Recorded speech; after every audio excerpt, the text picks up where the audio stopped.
preguntas hasta ahora. O sea, esto que vimos aquí es una forma de establecer una comunicación para ver cuáles son los flujos de tránsito que vamos a interconectar. Bien.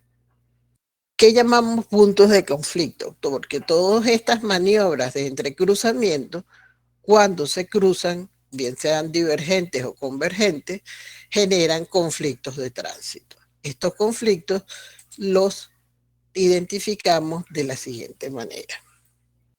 En cada una de estas maniobras vehiculares surgen puntos de conflicto, por lo que se producen cuando una corriente de tránsito se cruza con otra en sentido contrario. En este caso, cuando es sur-norte, norte-sur, ¿ok? Perdón, norte, este-oeste, aquí hay un punto de conflicto. ¿Okay? También hay un punto de conflicto con el sentido norte-sur. Entonces tenemos dos puntos de conflicto. También hay conflicto en el sentido este-oeste con la norte-sur y la sur-norte, que serían otros puntos de conflicto. Entonces es importante en los cruces identificar cuáles son los puntos de conflicto. En los cruces a la derecha, pues tenemos que va del este hacia el sur, se cruza con el que va del oeste al este. Este es un punto de conflicto. ¿Ok? Y así podemos identificar cada uno de nuestros puntos de conflicto. Indicando, según el sentido norte-sur, este-oeste, los flujos que se entrecruzan. ¿Cuánto convergen dos corrientes? Cuando las que vienen, por lo menos en este sentido, de norte a oeste, se cruza con la que va de norte a este, se cruza con la que va de sur a este. Entonces, en este punto de la intersección, hay dos puntos de corriente convergente que eran conflictos. Los divergentes, pues son aquellos que vienen del oeste y van hacia el norte, o que vienen del oeste y van hacia el sur, se van a cruzar, ¿ya? Van a tener puntos de divergencia con relación al sentido este-oeste. Entonces, esta forma de identificar los puntos de conflicto nos ayuda a determinar cuál es la forma o la gravedad de nuestro problema que tenemos en relación a las intersecciones de tránsito. ¿Okay? Las intersecciones de tránsito, cuando generamos o construimos un distribuidor, lo que tratamos es de eliminar aquellos puntos de conflicto, ¿okay? La mayoría de las veces. ¿Qué no entendiste, Pedro? Por favor, ¿puedes hablar?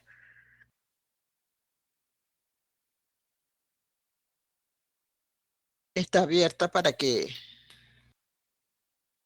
me preguntes o me dices que quieres que... Ok, vamos un momentico a hacer el divergente. Okay, vamos a repetir divergente y convergente. Divergente es este flujo de tránsito, por lo menos que va por la vía, vamos a decir en sentido este-oeste, porque ya estamos definiendo los sentidos de las corrientes de tránsito. El flujo de tránsito que va en sentido este-oeste, hay una cantidad de vehículos que sale de la vía a incorporarse a otra vía que va en este sentido. Entonces, ese flujo de tránsito está divergente o está saliendo de nuestro corriente vehicular. Esos flujos de tránsito lo llamamos divergente. Puede ser divergente a la derecha, o sea que su salida está a la derecha, o puede ser divergente a la izquierda porque su salida la tenemos a la izquierda. Los convergentes son los flujos de tránsito que se incorporan a nuestra vía. Fíjense, aquí tendríamos el mismo volumen de tránsito que va en nuestra vía principal, a ella le suma o le llega un volumen de tránsito adicional que se suma al volumen de tráfico que ya circula. Ese volumen de tránsito es convergente, o sea, converge a nuestra vía. Puede ser convergente que entre por el lado derecho o convergente que entre por el lado izquierdo. ¿Ok? Y bueno, las maniobras entre cruces son los flujos de tránsito que cambian de dirección y llegan en un punto, se entrecruzan. Bien, conocidas las maniobras de convergencia y divergencia, podemos identificar los puntos, ¿verdad?, de conflicto que genera una corriente divergente o que divergente o que genera una corriente convergente. O sea, en un flujo, en una intersección a 90 grados o una intersección en cruz, tenemos flujos que por convergencia se unen, ¿no? Porque estos son puntos de conflicto convergentes, y flujos que por divergencia, porque salen, se identifican, se separan, son flujos de tránsito divergente. Entonces, en una intersección podemos identificar aquellos puntos que generan conflicto, bien sea porque llegan a una corriente convergente o porque llega a una corriente divergente, porque se separa del volumen vehicular en esos sitios específicos. ¿Okay? El convergente aumentamos, o sea, llegan volúmenes de tránsito a nuestro volumen principal, y divergentes se separan o salen de nuestro corriente de tránsito, volúmenes de tránsito de nuestra corriente principal. Esto lo vamos a entender cuando podamos ver los flujos de tránsito que llegan a una intersección. Pero es importante que tengan claro cuáles son los puntos de conflicto que pueden identificarse en una intersección. Bien. ¿Preguntas? ¿Quedó más o menos claro? Yo siempre entiendo que todas estas cosas se identifican mejor cuando se hace un ejercicio. Entonces, entre los criterios básicos para diseño de intersecciones a desnivel tenemos: todas las intersecciones es singular, por lo que su diseño en particular debe ser hecho de acuerdo a las características propias. ¿Okay? O sea, cada intersección es única, o sea, no hay intersecciones que podamos decir generales. Hay tipos de intersecciones que pueden ser generales, pero cada intersección, por sus características de flujo de vehículos, por sus condiciones topográficas o por sus condiciones adyacentes, son particulares. ¿Okay? Entonces, ¿qué es lo que nosotros podemos hacer? Es tomar un diseño característico y adaptarlo a nuestras características de diseño. ¿Bien? Todas las intersecciones es básicamente una zona de puntos de conflicto entre diversas corrientes de tránsito. Por lo tanto, en su diseño debe privar lo relativo a la seguridad del usuario. O sea, cuando identificamos los puntos de conflicto en nuestras intersecciones, ¿qué es lo que estamos tratando de nosotros solucionar con el dispositivo? Que exista seguridad, o sea, que no existan situaciones de accidentales que puedan generar accidentes. Bien, la configuración debe ser sencilla, de manera que el conductor debe realizar las maniobras deseadas dentro del tiempo de decisión, según la velocidad de diseño. O sea, tiene que ser una intersección sencillamente diseñada para que el conductor que viene manejando por su vialidad principal pueda identificar con tiempo o de fácil manera en qué punto va a salirse o en qué punto se van a incorporar a su flujo cierta cantidad de vehículos. Bien. El diseño de una intersección no debe enfrentar al conductor con decisiones que contemplen más de dos alternativas al mismo tiempo. O sea, uno no puede poner al conductor a decidir entre una cosa y la otra. O sea, las intersecciones o las decisiones que debe asumir un conductor deben ser claras y rápidas, ¿bien? Para no generar cierta inseguridad en la vía, ¿bien? Entonces, considerando estos criterios básicos para el diseño de un distribuidor, tenemos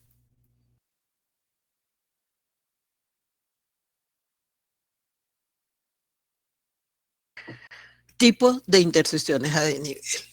¿Cuáles son los tipos más comunes que se consiguen o que nosotros podemos identificar en una vía? Distribuidores de tránsito con conflictos de cruces en la vía secundaria, que es este que estamos viendo aquí. Aquí la vialidad principal, por ser la vialidad de mayor volumen de tránsito, se mantiene continua. No existe interrupciones dentro ni intersecciones con la vía. La intersección con la vialidad secundaria se hace a desnivel. Por eso es que estamos hablando de distribuidores a desnivel. Este desnivel pueden ser superiores, por la pausa, sus intersecciones de nivel o intersecciones de nivel deprimida. Pero los conflictos, ¿verdad? Para este tipo de diseño son en la vía secundaria.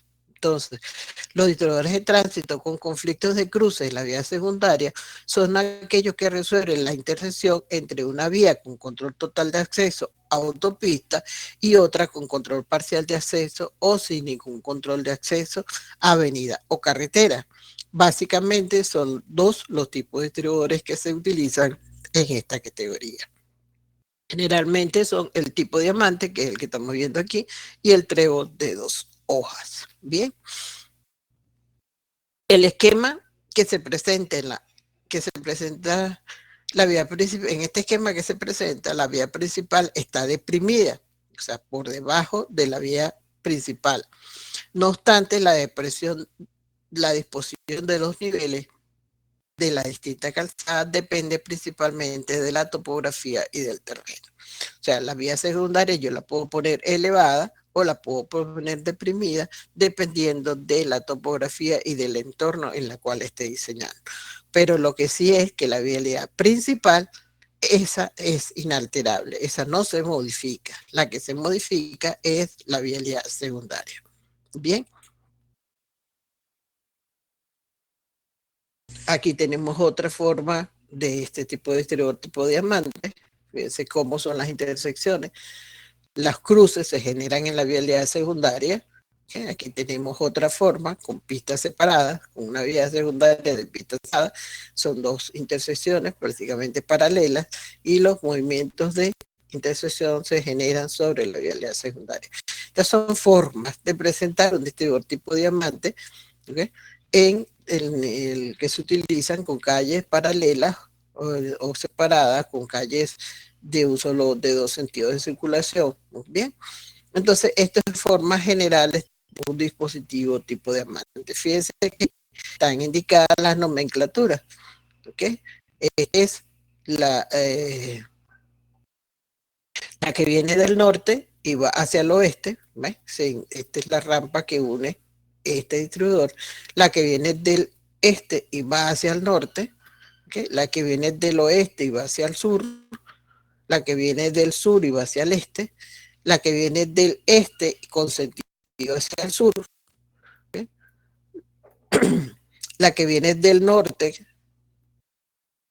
¿okay? Con sentido hacia el este, ¿okay? La que viene del oeste con sentido hacia el norte, ¿okay? Y la que viene del sur con sentido hacia el este, hacia el oeste.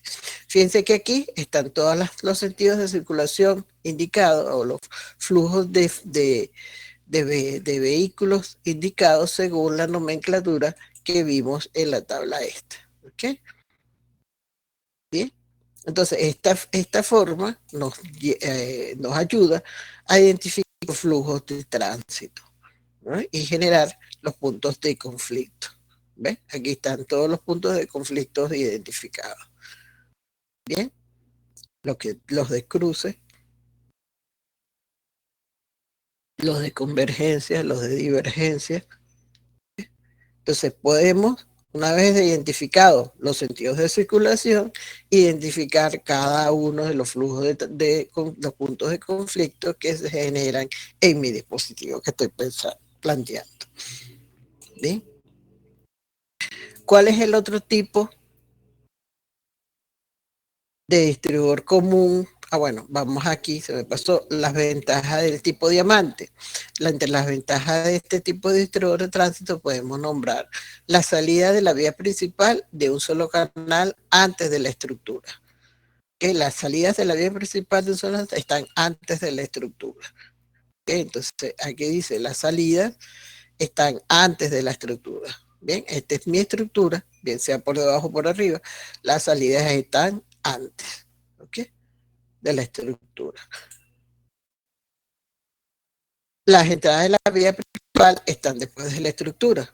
Venimos aquí. Las entradas, ¿okay? Están después de la estructura. Bien.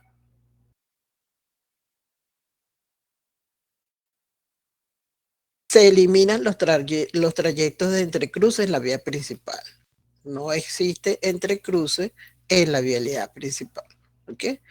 La vialidad principal solamente tiene un flujo que sale y un flujo que entra. Un flujo que sale y un flujo que entra. Pero no hay entrecruces en el tramo del distribuidor. ¿Ok?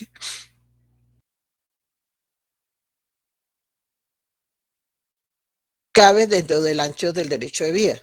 ¿Okay? ¿Se acuerdan que el derecho de vía es aquella franja de terreno destinada en la vialidad para mejoras de la posible de la vía? Entonces, el distribuidor de tipo de ambiente se puede diseñar dentro del derecho de vía, considerando que la franja del derecho de vía está del eje de la vía hacia arriba o hacia el norte o hacia el sur, ¿verdad? En una cierta distancia que ya está establecida por el Ministerio de Transporte. En autopistas se estimaron 100 metros, en carreteras secundarias creo que son 50, en carreteras 50, en locales 30. Eso está establecido de las normas. ¿Ok? Entonces yo puedo desarrollar mi distribuidor dentro de esa franja de derecho de vía. Bien, la definición de derecho de vía también la tienen que haber visto en el curso anterior. Cuando la viabilidad principal es de vía, las pendientes en las rampas favorecen la aceleración y desaceleración. No requiere canales de aceleración o desaceleración, simplifica la señalización en la vía principal, simplifica la señalización y eventualmente la semaforización en la vía secundaria. ¿Cuál es la desventaja? Dice, disminuye la capacidad de la vía secundaria. Acuérdense que en el distribuidor tipo diamante, la vialidad que se sacrifica es la vialidad secundaria. Entonces, por todas estas intersecciones que se generan en la vía secundaria, disminuye la capacidad. Dependiendo de la importancia de la vía secundaria, yo puedo diseñar un tipo de diamante, ¿okay? Para no afectar mucho su capacidad vial. ¿Okay? Dificulta la visibilidad en las intersecciones al nivel de la vía secundaria. ¿Okay? Exige una señalización adecuada en la vía secundaria. Puede ser necesaria alargar las rampas de salida para proveer almacenamiento. Poca visibilidad de expansión. Posibilidad de giros en sentidos contrarios al tránsito de la vialidad secundaria. Los giros a la izquierda en la vialidad secundaria pueden necesitar canales de almacenamiento en dicha vía. Estas son algunas de sus desventajas, pero siempre puede ser factible la construcción de un distribuidor tipo diamante, ¿verdad? Cuando se pueden minimizar estas desventajas. Bien. El segundo distribuidor que realmente se utiliza en este tipo de distribuidores con conflicto, sin conflicto, son los distribuidores tipo trébol de dos hojas. ¿Okay? Esto es figura, se asemeja a un trébol de dos hojas. Y las intersecciones, ¿verdad? O los conflictos se llevan igualmente a la vía secundaria, dejando la vialidad principal como vía sin conflictos de entrecruzamiento. Bien.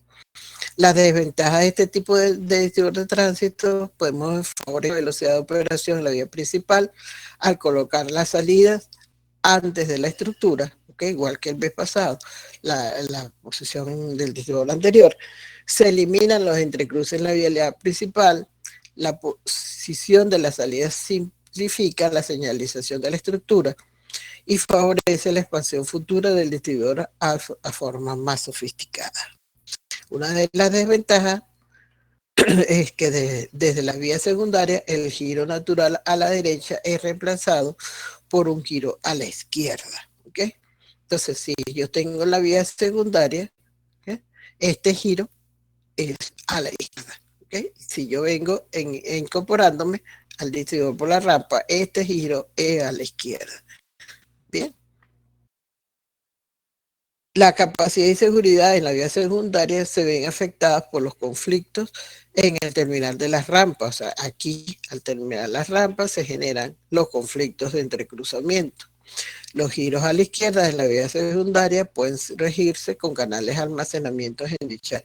Las entradas a la vía principal afectan la estructura. O sea, si yo tengo una estructura, ¿okay? La entrada a la vía principal, que es esta que está aquí, bien, está condicionada a la ubicación de mi estructura. ¿Okay?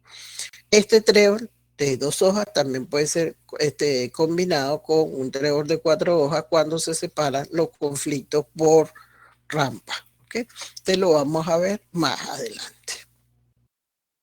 Bien, entonces, simplificando un poco, el primer tipos de distribuidores, que son los distribuidores tanto con conflictos de cruce en la vía secundaria, tenemos el tipo diamante en todas, cualquiera de sus 3 versiones, ¿eh?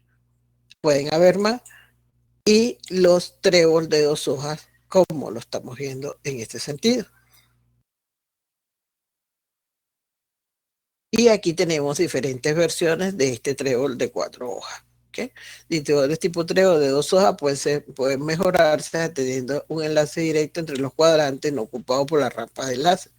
Bien, eso es para simplificar un poco distribuidores.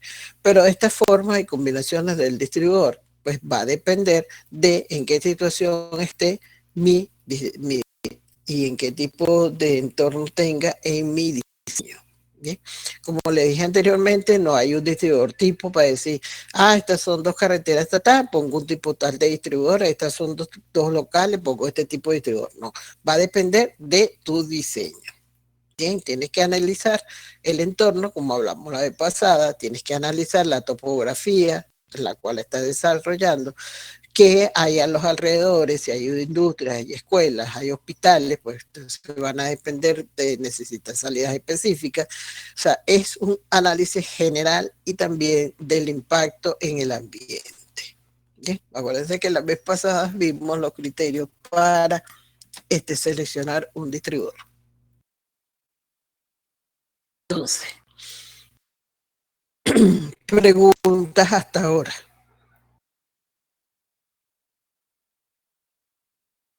Bien, seguimos.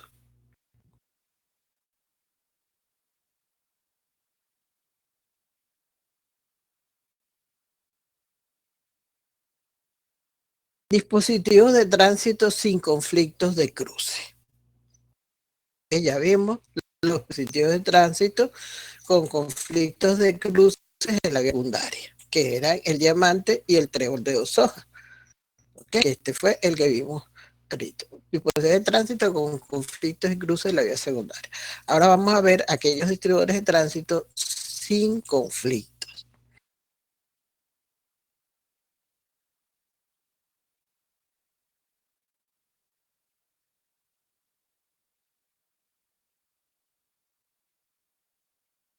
Si tienen alguna duda, pueden escribir por el chat y yo estoy pendiente de las preguntas. Ok, los dispositivos de tránsito sin conflictos de cruce. Como vemos aquí tenemos una trompeta. Estos son aquellos dispositivos en los cuales todas las maniobras de giro se realizan separando los niveles de las calzadas. Generalmente se usan para manejar las intersecciones de 2 vías con geometría y clasificación funcional semejante, cuando ambas vías tienen control parcial o total de acceso. El distribuidor tipo trompeta es el distribuidor que resuelve la intersección de 3 ramas. Consta de 3 enlaces con giros directos y uno con giro indirecto. Sus ventajas, entre las ventajas de este tipo de distribuidor de tránsito podemos conocer. Todos los movimientos pueden alcanzar velocidades convenientes. Requiere una sola estructura. No se producen sectores de entrecruzamiento. La capacidad es alta porque todos los movimientos son libres. Su desventaja, no se permite devoluciones o retornos. La trompeta debe orientarse favoreciendo el movimiento de mayor tránsito. Como ven aquí, en esta figura que tenemos en aquí, que es el distribuidor tipo trompeta, la vialidad principal, ¿verdad?, es norte, este-oeste. Los flujos este-oeste se mantienen inalterados. O sea, una vialidad, en este caso una autopista, estos flujos no tienen problemas de entrecruzamiento. Entonces existe un flujo que sale de la vialidad principal para incorporarse a la vialidad secundaria, también libre, sin entrecruzamiento. Bien, existe un flujo que sale de la vialidad principal a incorporarse a la vialidad principal, de la vialidad secundaria para incorporarse a la vialidad principal sin problemas de entrecruzamiento. Y existen los flujos directos de enlace entre ambos distribuidores. Este es el distribuidor más usado actualmente, que es el distribuidor tipo trompeta. ¿Bien? Es más fácil de calcular, es más factible, ¿verdad?, de diseñar y implantar. Bien, también tenemos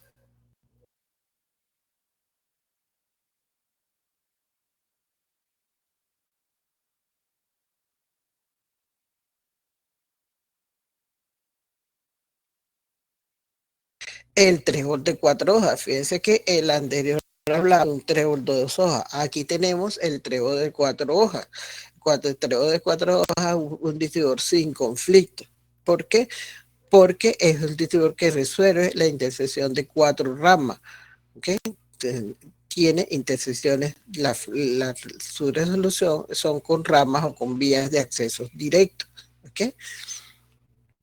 Entonces consta de 4 enlaces directos o 4 indirectos. Las ventajas de este distribuidor, entre sus ventajas podemos nombrar, todos los giros son continuos. ¿Okay? El que viene el del norte, que va hacia el oeste, va continuo. El que va del este hacia el norte va de forma continua. El que va de el este hacia el sur también va de forma continua.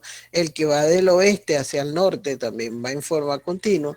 ¿verdad? El que viene del sur a incorporarse al este también va de forma continua. Y el que viene del norte hacia el este también va en forma continua. Este tipo de distribuidor tampoco tiene interrupciones. ¿Okay?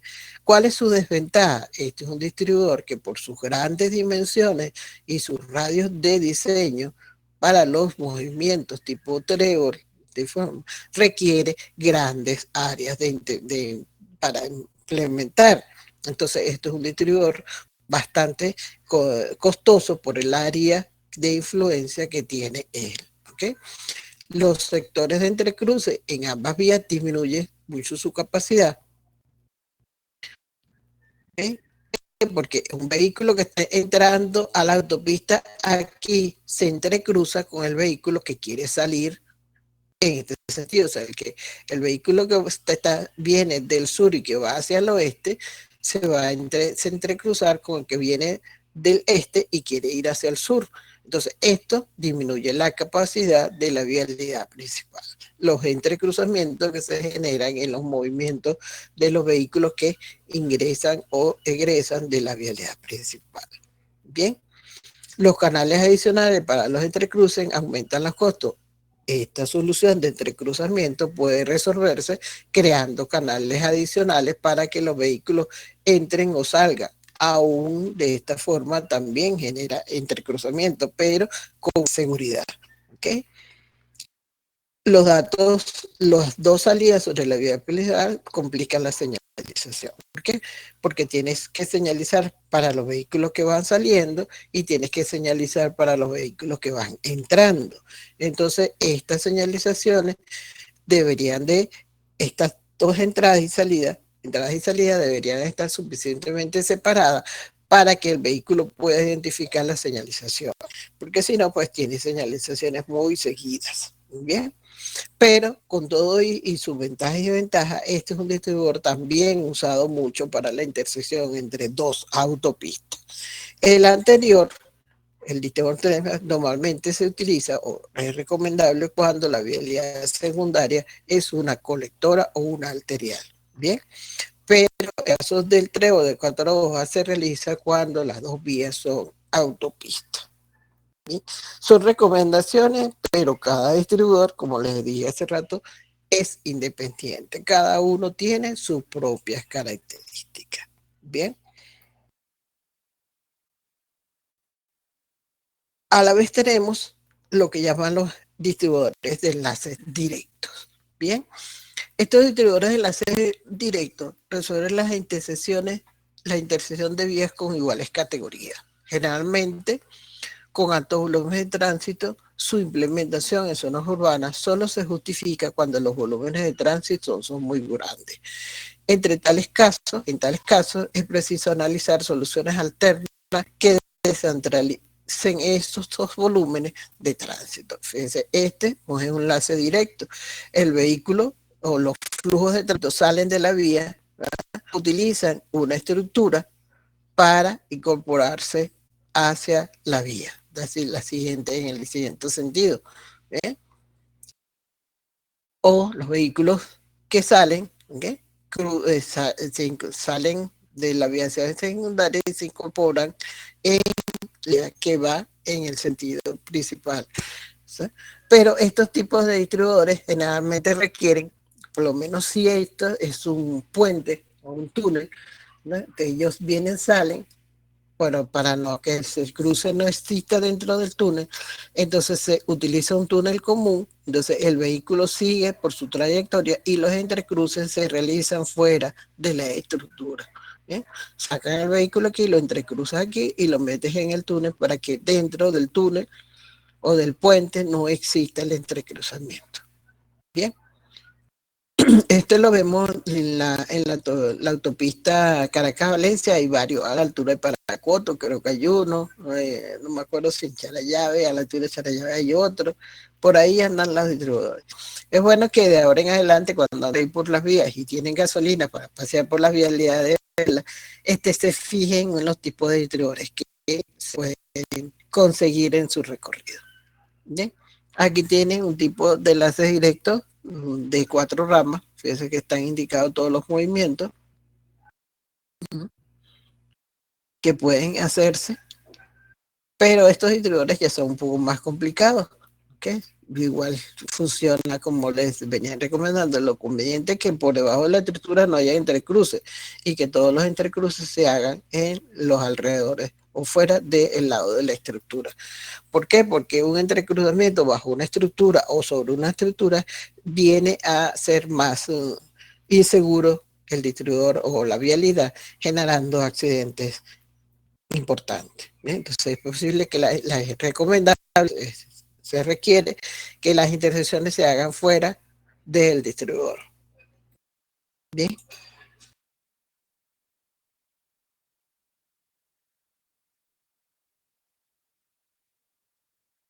¿Preguntas hasta ahora sobre los tipos de distribuidores?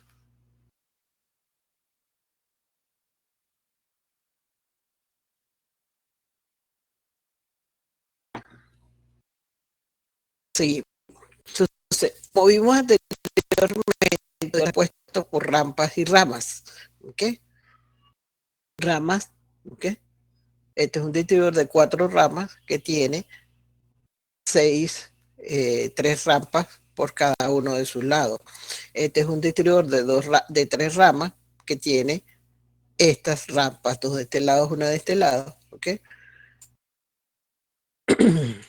Bien, y así estas son rampas. Este es un distribuidor de 4 ramas y tiene, estas son sus rampas. Bien, y así se van identificando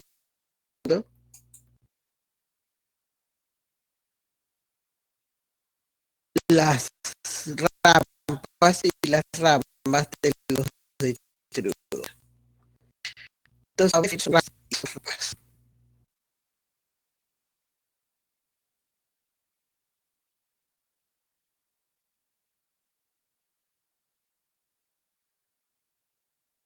tipo de rampas para giro. ¿Qué es una rampa? En una intersección son las calzadas que enlazan 2 ramas. Facilita la intersección entre ellas. En estas rampas el tránsito circula generalmente en un sentido. Bien, entonces, si venimos aquí, vamos en este caso, ¿okay? Esta es una rama y esta es la otra, entonces la rama facilita la conexión entre la rama este y la rama norte. Bien, entonces esta es una rampa de norte. ¿Okay? Esta que está aquí facilita la conexión entre la rama norte y la rama oeste, y esta dirección es noreste, noroeste. Y así vamos identificando las direcciones y las ramas. En este caso, ¿verdad? Esta rama que está aquí generando su entrecruce es en dirección norte-sur, ¿ok? Porque viene del norte y conduce los flujos hacia el sur. ¿Okay? Esta rama viene del sur, ¿ah? Y conduce el flujo hacia el oeste. ¿Bien? Y así van identificando, según el flujo de circulación, los sentidos o las direcciones de cada una de sus ramas. Por eso es importante que conozcan o que estudien y que identifiquen las direcciones con las cuales estamos trabajando, que fue las que indicamos en la tablita anterior. ¿Bien? Si es de norte a sur o si es de este a sur, en este caso, esta es la nomenclatura que vamos a seguir en nuestro distribuidor. Bien, recomendable siempre indicar el norte hacia arriba, o sea que nuestro distribuidor tenga el norte hacia arriba para mayor facilidad en la identificación de los flujos. Entonces es importante conocer las direcciones y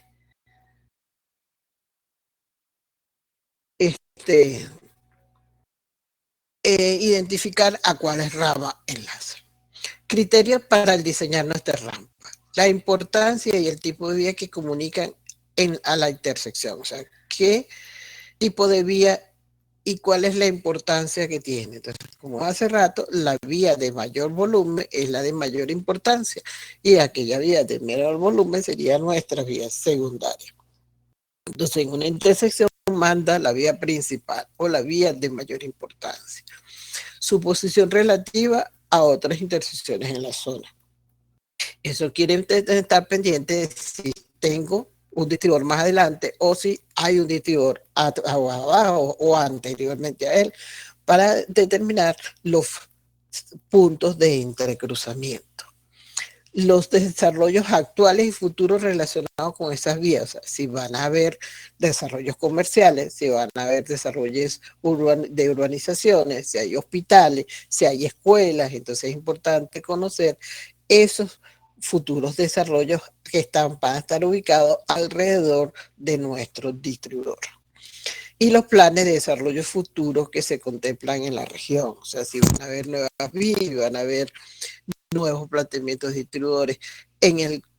Cuando estoy diseñando mi distribuidor, debo tener como mínimo estas consideraciones en mente. Bien. Criterios con relación al tránsito. Los volúmenes de tránsito en las ramas concurrentes y su distribución en las diferentes direcciones que ofrece la dirección. O sea, cuántos vienen de norte a sur, cuántos van de sur a norte, cuántos de este a oeste, cuántos vienen de oeste a este, cuántos van del este, van hacia el norte. Entonces, todo dependiente de esa cantidad de volúmenes de tránsito, yo voy a ir diseñando la configuración geométrica de mi vialidad. ¿Okay? La composición del tránsito, si en los volúmenes de cada uno de los tipos de vehículos y su distribución direccional, o sea, cuántos son autobuses, cuántos son camiones, cuántos son vehículos particulares. Todos estos valores me van a ayudar a mí a definir la geometría de las ramas, de las rampas de mi distribuidor. Bien, porque si es un vehículo que tiene mucho vehículo pesado, pues entonces tengo que prever primero la pendiente, la geometría horizontal, la pendiente, la sección de vía para esos vehículos pesados. Bien. La velocidad de diseño de las vías que concurren y las rampas de la intersección. Si hay circulación peatonal, o sea, si en ese distribuidor tengo que prever pasarelas o cruces peatonales, que en un distribuidor no es recomendable que existan peatonal, cruces peatonales, pero bueno, hay veces que la necesidad obliga y entonces hay que diseñar un distribuidor que tiene a su salida una zona de parada para que haya un cruce peatonal. Entonces tengo que ver cómo diseño ese cruce peatonal, con pasarela, con semáforos intermitentes. O sea, hay muchas formas de absorber esta situación. La estadística o información local en cuanto a accidentes, que es pues, importantísima. O sea, es un distribuidor, es una zona donde la alta influencia de accidentes conlleva a la ubicación de un distribuidor como ese distribuidor para evitar estos accidentes. Entonces es importante tener pendiente esta configuración de tránsito o esta información de tránsito. Entonces, cuando voy a hacer un distribuidor, una de las informaciones que necesito conocer es un conteo de flujo vehicular o un estudio de tránsito de la zona que me diga el tipo de vehículo que por ahí circula, la afluencia, que cuánta es la cantidad de vehículos que circula, cuál es la hora pico, ¿okay? Para poder diseñar un distribuidor que pueda cumplir con todas las características de tránsito que esa zona tiene. Con relación a la topografía, a las condiciones topográficas, los elementos de las vías que concurren a las intersecciones, la topografía de las áreas intervenidas, el ángulo entre los ejes de las vías que concurren y la visibilidad. La parte topográfica es importantísima, sobre todo la disposición de las vías. Cuando las vías que se intersectan están a 90 grados, pues la intersección es mucho más fácil. Cuando la vía que converge está en ángulos distintos, ya hay que estudiar con más detenimiento la ubicación del distribuidor. Bien, si es una zona topográfica que tiene es una topografía montañosa, pues entonces tengo que ver que las pendientes cumplan con las características generales de pendientes en un distribuidor, que no tenga tramos de pendientes muy elevadas, que tenga tramos de pendientes accesibles al tipo de vehículo que por ahí circula. Entonces es importantísimo conocer la topografía, tanto del distribuidor como de la zona adyacente. Bien. Y por último, el tipo de vehículo. El tipo de vehículo para el diseño de la rampa. Va a ser exclusivamente para vehículos particulares, va a tener una incidencia de vehículos de carga, va a tener, entonces, dependiendo del tipo de vehículo, yo puedo diseñar una rampa con uno o con dos canales de circulación. Bien, entonces lo general es que la rampa tenga por lo menos un canal de circulación más el hombrillo. ¿Y por qué el hombrillo? Porque en el momento de que exista algún tipo de accidente o un vehículo accidentado, este vehículo pueda orillarse o ubicarse en el área del hombrillo sin interferir con mi rampa o con mi capacidad de vía para no bloquearla. Aquellas rampas que se diseñan con dos canales por sentido, al final con el enlace con la vía principal hay que hacer una transición de dos canales a uno. Bien, entonces todo esto va a depender de la distancia o de la disposición de mi distribuidor. ¿Ok? ¿Cuáles son los tipos de vehículos que normalmente, según la clasificación, se tienen? Pues se tienen los vehículos livianos, que son los indicados con el símbolo P, ¿verdad? Son vehículos pequeños o de bastidor rígido, 4 ruedas, 2 ejes, de uso frecuente pasajero y carga liviana. ¿Ok? Son los sedán, camioneta, furgoneta. En los camiones, que son los considerados LSU, según el Manual Interamericano, su identificación SO, característica principal son bastidor rígido, mínimo 6 ruedas y 2 ejes, son de carga mediana o pesada o colectivos pequeños. Los W12, que son vehículos semi-remolque, son de carga pesada y extra pesada de tipo gandola. En los W15, que no aparecen en el manual interamericano, pero es igual al W12, es también un vehículo de carga. Normalmente se considera en el diseño los W15, ¿okay? Pero se asemeja en características mucho al W12. Y los buses, pues, son de bastidor rígido, semejantes a los SU, que tenemos aquí, a los camiones, pero mucho más largos, y son exclusivamente vehículos de pasajeros. Entonces, dependiendo del tipo de vía que nosotros estemos intersectando, tendremos unos tipos de vehículos de circulación regular por nuestras vías. Entonces tendremos que diseñar que nuestro ayudador absorba esos tipos de vehículos. Entonces tenemos para dar nuestro criterio, en conclusión, los criterios de diseño, los criterios en relación al tránsito, los criterios en relación a la topografía y al tipo de vehículo. Entonces, esto quiere decir que para desarrollar un distribuidor yo tengo que conocer la zona, hacer un estudio de tránsito del sector, hacer un levantamiento topográfico detallado de la zona y estudiar el comportamiento de los vehículos que por ahí circulan para determinar mi vehículo tipo. Bien.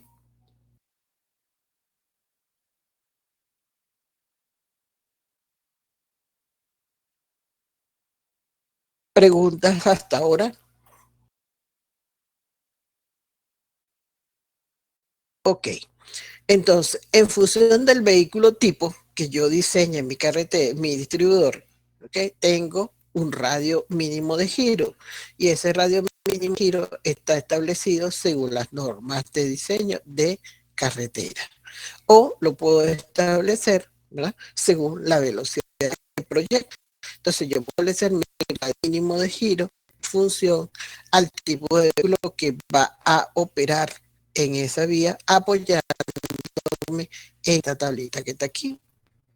Entonces, para un vehículo particular, el radio mínimo de giro está entre 7,3. Para un autobús está en 12,8. Entonces, cuando yo voy a diseñar, se recomienda que el radio mínimo de diseño en función a la velocidad de proyecto sea 15 metros. Eso me lleva a una velocidad de proyecto aproximadamente de 30 kilómetros por hora, que es la tablita que yo les mostré la primera diapositiva.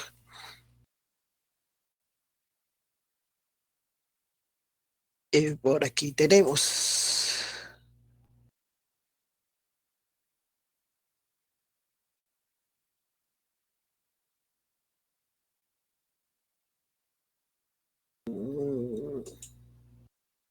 No me acuerdo si está aquí o en la tabla pasada. No me acuerdo de la vida. Cuando estaba repasando la clase pasada, creo que fue la clase pasada que se las di. Pero en función a la velocidad yo puedo estimar mi radio de curvatura. En función a mi vehículo, yo puedo estimar el radio mínimo. Entonces, basándome en esta tabla, el radio mínimo para de giro para un vehículo, para que cumpla con las características de los vehículos, es 15 metros. Bien, el radio mínimo de la curva para el diseño de mi vialidad. Como pueden ver, en los diseños de las vías siempre son curvas, combinaciones de rectas curvas, ¿okay? Que van a depender de mi radio. Bien, fíjense que todas son curvas, ¿no? Curva a la entrada, curva a la salida. Entonces tienen que estar pendientes de que en función a su velocidad de diseño, cuál es el radio mínimo que ustedes pueden optar para el diseño de su distribuidor. Bien, todas son combinaciones rectas, curvas, curvas rectas. Entonces, es uno de los parámetros más importantes en el diseño de mi distribuidor es el radio mínimo de curvatura en función al vehículo de diseño. Entonces, para cumplir o estar dentro del margen de los tipos de vehículos que tenemos aquí, se diseña con 15 metros como radio mínimo. En caso de no puedan trabajar con el radio mínimo de 15 metros porque no les da, bueno, entonces trabajarían con el radio del vehículo de mayor demanda. Bien, si es un vehículo particulares, pues el radio de la curva tendría que ser 7,3 o 8 o 9, dependiendo de eso. Pero saben que si diseñan para solamente vehículos particulares, no pueden circular vehículos de carga. Y si diseñan para vehículos de carga, pues diseñan para el mayor. ¿Okay?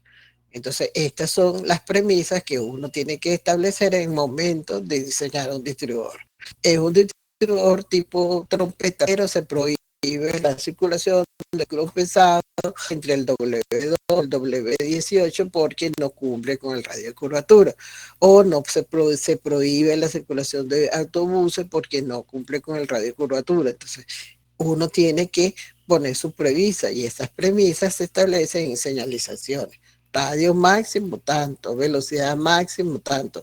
Son las señales que ustedes ven en las vías cuando van circulando, dice velocidad máxima de circulación tanto, o velocidad máxima tanto, porque cuando yo hice el diseño de esa rampa o de esa vía o de ese distribuidor, yo establecí como radio velocidad máxima de operación tal. Y hice mi diseño con estas características. Bien. Entonces es importante, ¿no?, poder conocer las características de la zona, las características del tránsito, para las características de la velocidad adyacente, para que el distribuidor funcione de forma segura. Bien, preguntas. Ok. ¿Cómo defino el ancho de la calzada? Pues es una combinación de casos de operación. Okay. Caso 1, rampas unidireccionales con un solo canal de circulación sin provisión de ancho para maniobras de adelantamiento. Este tipo de casos regularmente no se aplica, porque siempre hay que dejar en la rampa, aunque sea unidireccional, un solo canal de circulación, una provisión de adelantamiento, o sea, un canal de un brillo para que un vehículo accidentado se estacione. ¿Okay? No es conveniente nunca hacer una rampa sin provisión de adelantamiento. En caso 2, rampas unidireccionales con provisión de ancho para adelantar un vehículo estacionado. El caso 3 son rampas de 2 canales en un solo sentido o en ambas direcciones. ¿Okay? Depende de la composición del tránsito, a la que se distinguen 3 condiciones. La condición A, el tránsito se compone predominantemente por vehículos particulares. ¿Okay? La condición B, el tránsito contiene una cantidad suficiente de vehículos SU o de carga, camiones, como vieron en la clasificación. Y la condición 3.3, el tránsito contiene suficiente cantidad de vehículos W, vehículos de carga. Que estas condiciones se analizan en función al estudio de tránsito y se diseña el distribuidor de 1 o 2 canales. Regularmente el distribuidor es las rampas unidireccionales. En casos extremos o por las condiciones pueden serse en ambas direcciones, pero regularmente siempre la condición más fácil o más concurrente es que sean unidireccionales. Bien. Las normas nos establecen unas características, ¿verdad?, en los radios mínimos en función de cada uno de los 3 casos y de las 3 condiciones de vehículo, ¿okay? Pero estas dimensiones tienen que ser avaladas o complementadas con el análisis topográfico de si cabe o no un distribuidor que tenga tales anchos de canales. Bien. Estas características son generales, ¿okay?, que se puede tomar para el diseño general de nuestro distribuidor. Pero como ya les vengo repitiendo, cada distribuidor es único. O sea, no es un distribuidor general para que se pueda aplicar. Bien.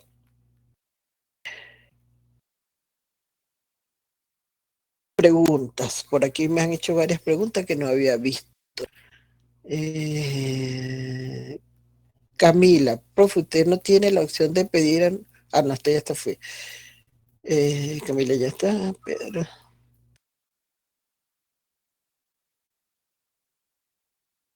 Ok. Bueno, ya para concluir,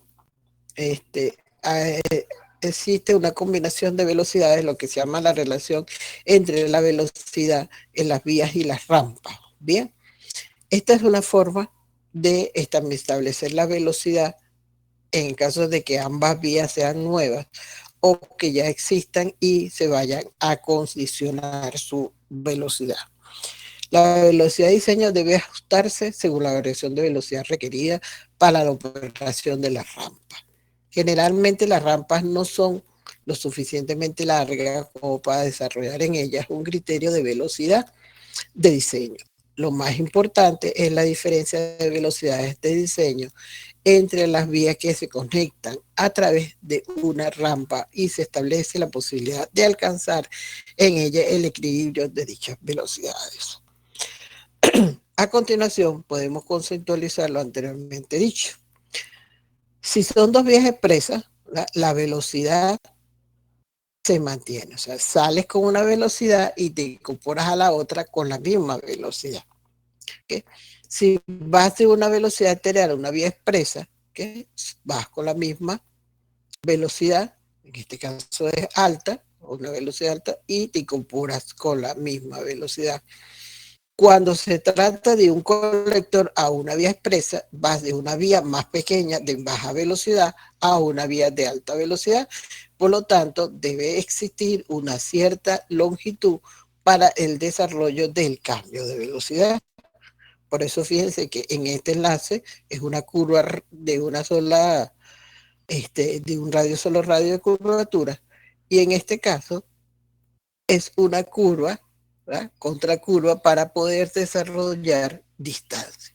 Bien, en el caso de la expresa lateral se mantiene la misma velocidad, de la lateral a la tenemos la misma velocidad, colector a lateral variamos la velocidad porque estamos yendo de una vía de baja velocidad a una vía de alta velocidad, ¿eh? Y aquí vamos de una vía de alta velocidad a una vía de baja velocidad, entonces tenemos igual que desarrollar una distancia para que el vehículo pueda bajar la velocidad.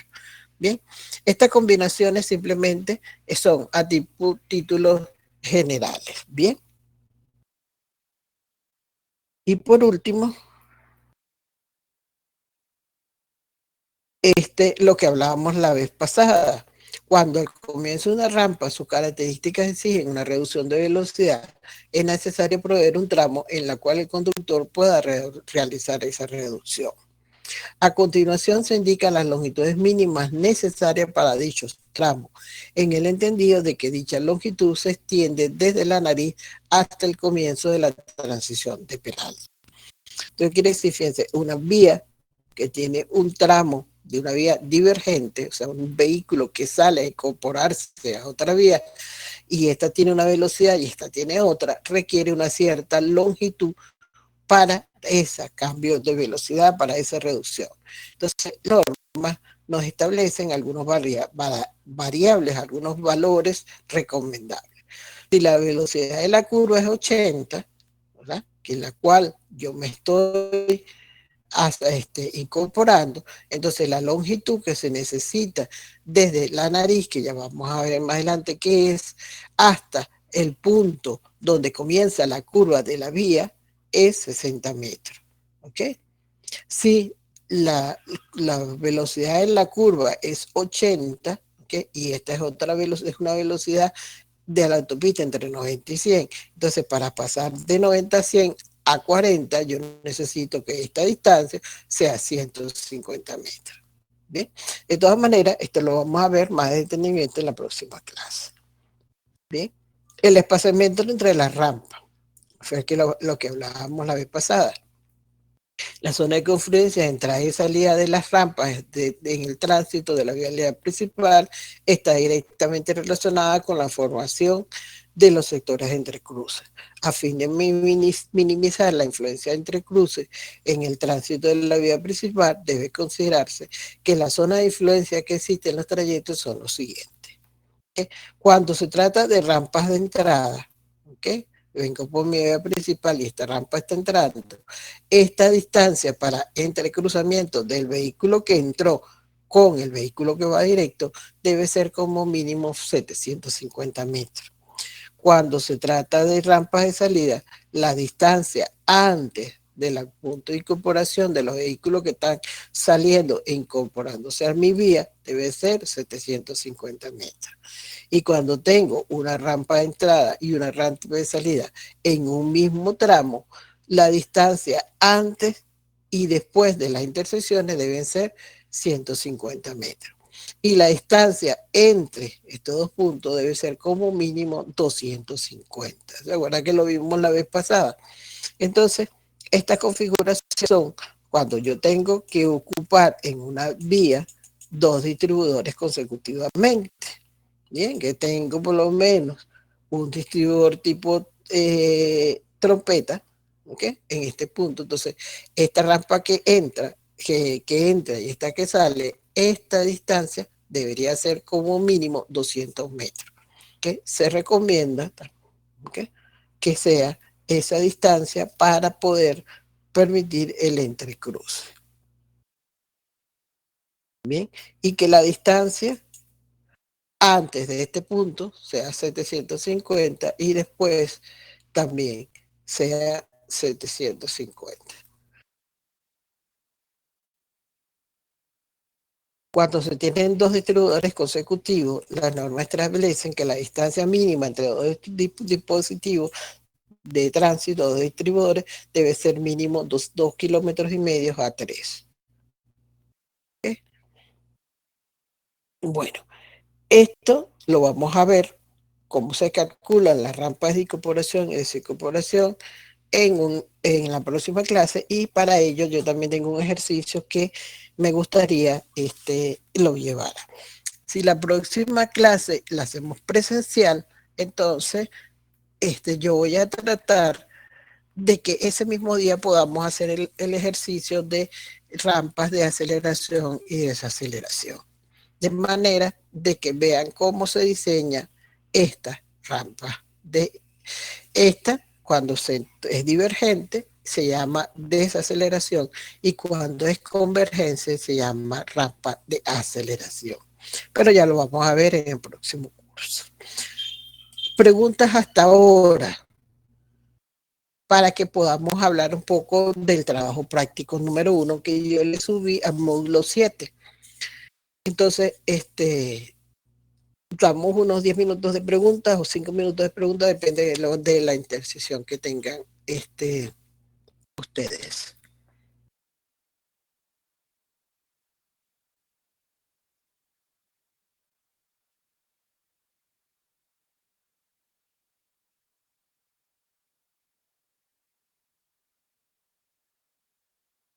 Para aquellos que no pudieron estar el día de hoy, yo creo que no se grabó la conferencia, no sé por qué, no me dio la opción. Voy a consultar qué fue lo que está pasando ahora. Y si tienen alguna duda, pues podemos, bueno, si alguien la grabó, chévere, por favor póngasela a sus compañeros. Y si tienen alguna duda, pues podemos, aprovechenme que estoy en Venezuela, voy a estar este enero si Dios quiere, o sea que no los voy a dejar este semestre solo, que el final es a finales de enero y el parcial creo que está establecido para mediados de febrero.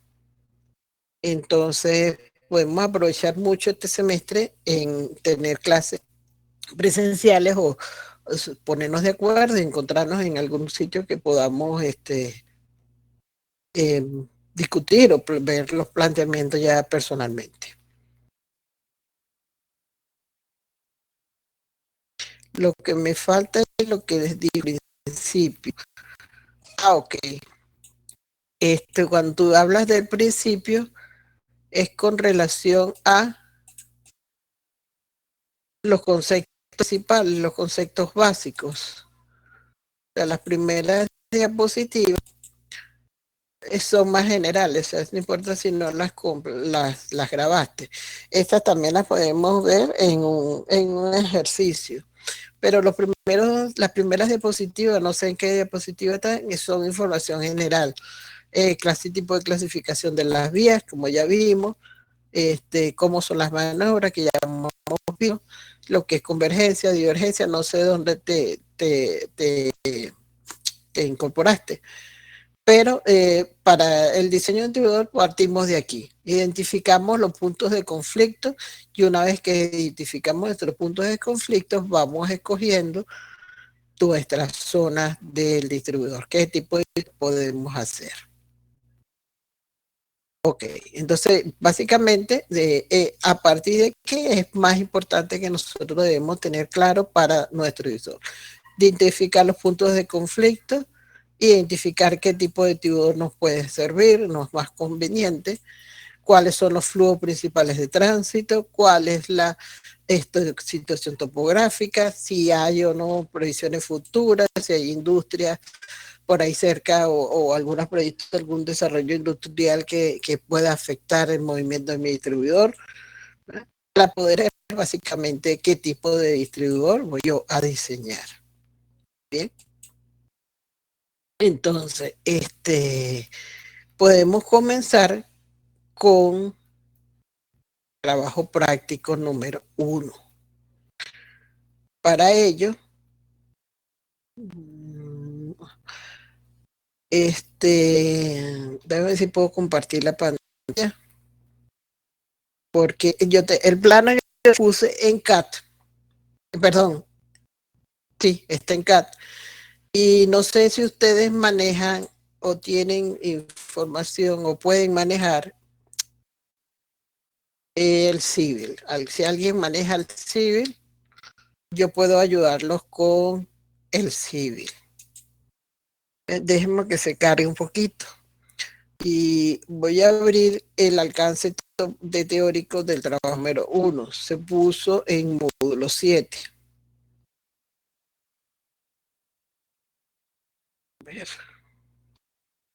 Déjame ver si yo lo puedo compartir la pantalla.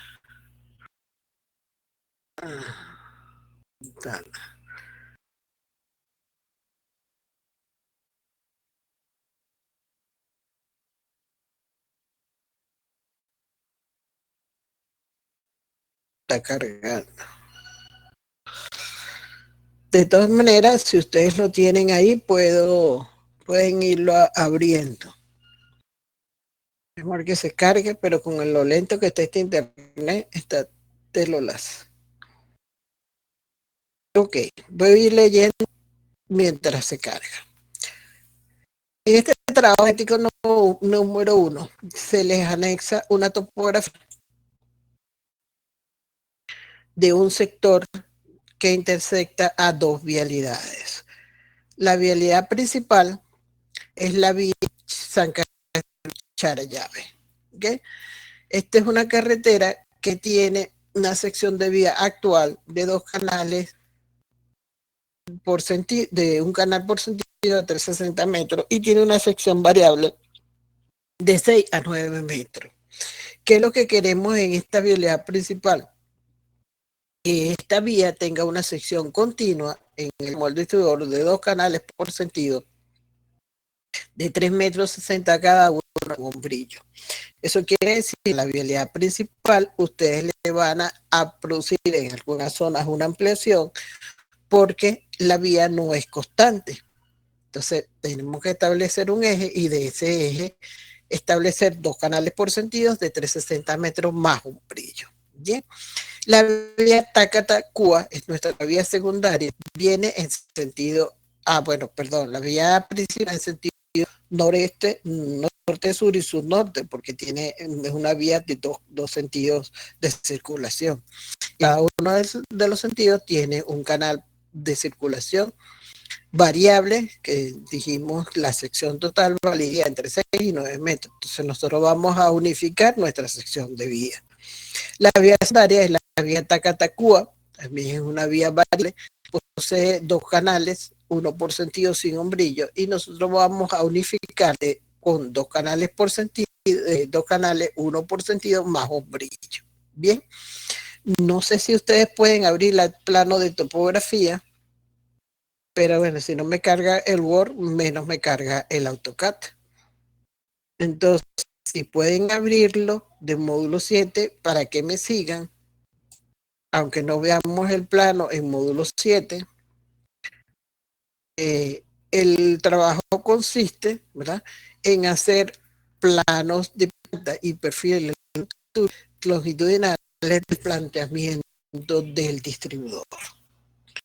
Bien, de ese planteamiento de ese distribuidor vamos a hacer sus secciones de las rampas y hacer una memoria descriptiva del proyecto, que se anexa al plano de topografía. Está en los 500.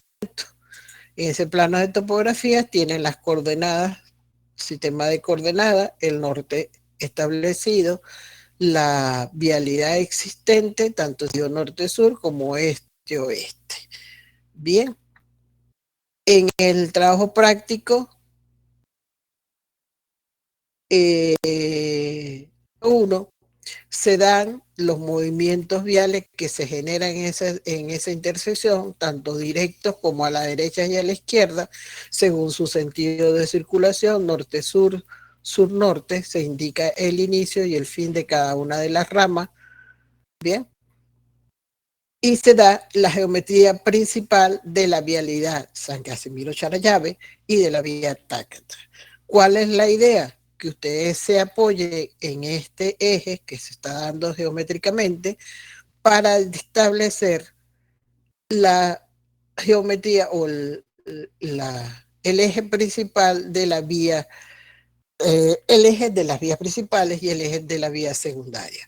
Y sobre ese eje, para que sea común para todos, vamos a establecer la sección típica, bien sea de 2 canales o de la vía principal y de un canal contido en la vía secundaria. Bien, no sé, pregunto, ok, por aquí empezamos. Entonces, es hacer un distribuidor entre Charallave y Cuba, correcto. Vamos a hacer un distribuidor en la zona San Casimiro Charallave, en el tramo de la vía entre San Casimiro y Charallave, que se intersecta con, con el tramo de vía entre Tácata y Cuba. No Tacuba, es Tácata y Cuba. ¿Ok? Es una Saca y la población de Cuba. En esta intersección, con la geometría que yo les estoy mandando, la intersección es a 90 grados. O sea, yo modifico la intersección actual que ustedes ven en el plano de topografía. Cuando ustedes ploteen los vértices que yo les estoy dando y en la geometría se van a dar cuenta que la vía es una intersección a 90 grados. Sobre esa intersección a 90 grados, yo he pensado que el distribuidor que vamos a implantar es un distribuidor tipo diamante. No lo puse en el documento, ¿verdad? Porque quiero plantearlo con ustedes. Vamos a hacer un distribuidor tipo diamante para todos. Bien. Es indispensable que me establezcan los grupos, que no me los han dado. Solamente un grupo me dijo los integrantes de equipo. En módulo 7 también ustedes se pueden crear sus propios grupos, o sea, no es necesario que me manden los nombres, el grupo, no, ustedes métanse en el grupo que ustedes quieren, o si prefieren mandarme los nombres de los grupos, yo los meto, no hay problema, pero la idea es que ya vayan conformando sus grupos de trabajo, bien, para que puedan iniciar con el trabajo número 1, por lo menos plantear el eje existente, o sea, el eje de la vialidad que vamos a estudiar, que es el que yo les estoy dando en el informe que les anexé. ¿Qué les doy? Los vértices de cada uno de los puntos, la coordenada norte y cada uno de los vértices. Por lo consiguiente, les estoy dando la distancia y los rumbos entre ellos y el radio de la curvatura que une a esos alineamientos. Este alineamiento son curvas circulares simples, o sea que es fácil identificar los datos que se piden en el documento. Dice, premisa, para la entrega del trabajo número 1, se ha establecido que el mismo se realizará en equipo de trabajo tal y como se configuró en módulo 7. O sea, primero configura su equipo en módulo 7 y van a trabajar de acuerdo a ese grupo. Cada grupo debe presentar una memoria descriptiva del análisis de la propuesta planteada. La propuesta planteada es un dispositivo tipo diamante, con sus respectivos cálculos que soporten la información mostrada en el plano. O sea, si ustedes plantean curvas circulares simples o clotoides en su alineamiento del distribuidor tipo diamante, ustedes tienen que indicarme una memoria de cálculo de ese alineamiento horizontal.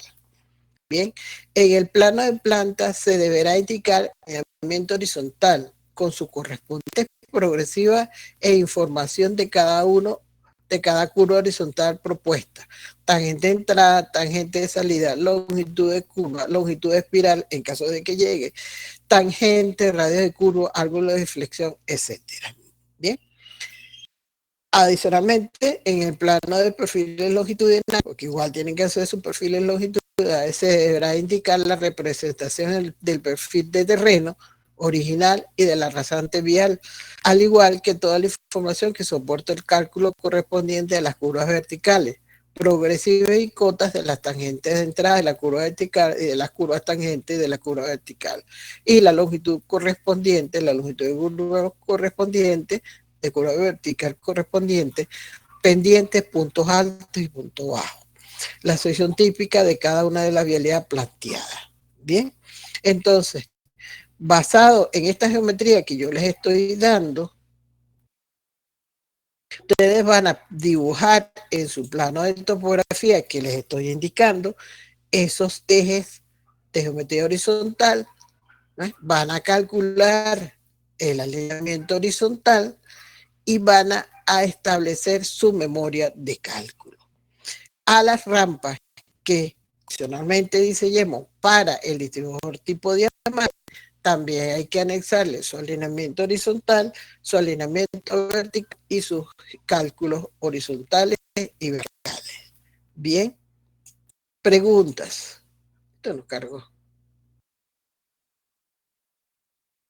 Profe, ¿los grupos son de cuánto? Hablamos la semana pasada de que los grupos pueden ser de 4 o 5. Ustedes teóricamente son 34. Habíamos dicho de que iban a ser grupos de 3, pero yo no les puedo indicar, o sea, no los quiero obligar a trabajar específicamente en 3, porque quedarían 4 por ahí. Entonces les dije, pueden hacer grupos de 4, grupos de 5. Lo importante es que los que van a trabajar, trabajen, ¿bien? No es que se hagan grupos de 4 y trabajan 2, ¿de acuerdo? Y ustedes escogen con quién van a trabajar. Yo no los voy a obligar a poder escoger a alguien en particular. Bien, lo que sí es que me tienen que decir, el grupo 1, tal y tales personas, el grupo 2, tal y tales personas. Lo pueden hacer directamente en módulo 7. Ustedes agarran y se van a la página que yo creé, al grupo que yo creé, y dicen, mira, en el grupo 1 vamos a estar tales y tales personas. Bien, yo creé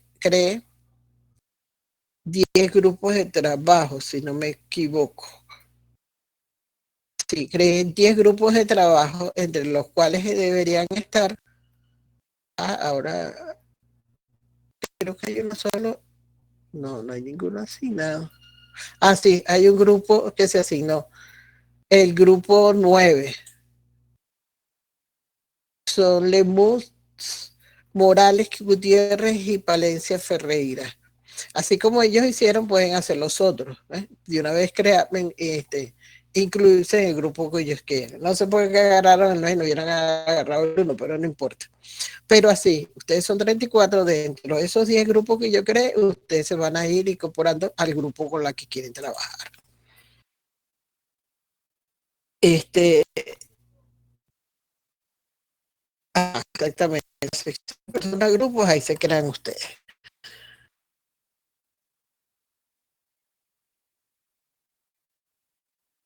Ok, chévere. Dijimos, los grupos pueden ser de 4 o 5, pueden ser de 3, si prefieren trabajar con 3, pero aquellos que queden fuera de los grupos, pues tendrán que ponerse de acuerdo con los que tienen menos personas en su equipo para trabajar con ellos. Máximo 5, ¿ok? Pero 5 que trabajen en los 5, porque no nos molesta. La vez pasada, al final me dicen que no trabajaron, que no ayudaron, que sacar del grupo y tal cuanto, y yo al final de la nota no puedo sacar a nadie del grupo. Bien, este, la topografía que les envié está en carta. ¿Okay? Si quieren trabajar con Civil, se las puedo enviar. Aquellos que quieran pueden trabajar con Civil, pues de una vez la convierten en su equipo, en su hoja de trabajo en Civil, y van trabajando ellos directamente. Estoy abierta para cualquier consulta civil, para el diseño en Civil o en CAP, pero acuérdense que las preguntas se pueden hacer por WhatsApp o por el grupo o por el módulo 7, y sería bueno para que todos la podamos tener. Hacerla por el grupo de WhatsApp o por bandeja de entrada de módulo 7. ¿Qué más puedo decirle por hoy? Es bastante trabajo. Sería bueno que empezaran ya a trabajar un poco en su trabajo número uno para que al final no estén dando carrera. Y acuérdense que el parcial está establecido para el 2 de diciembre, no me equivoco. Mm,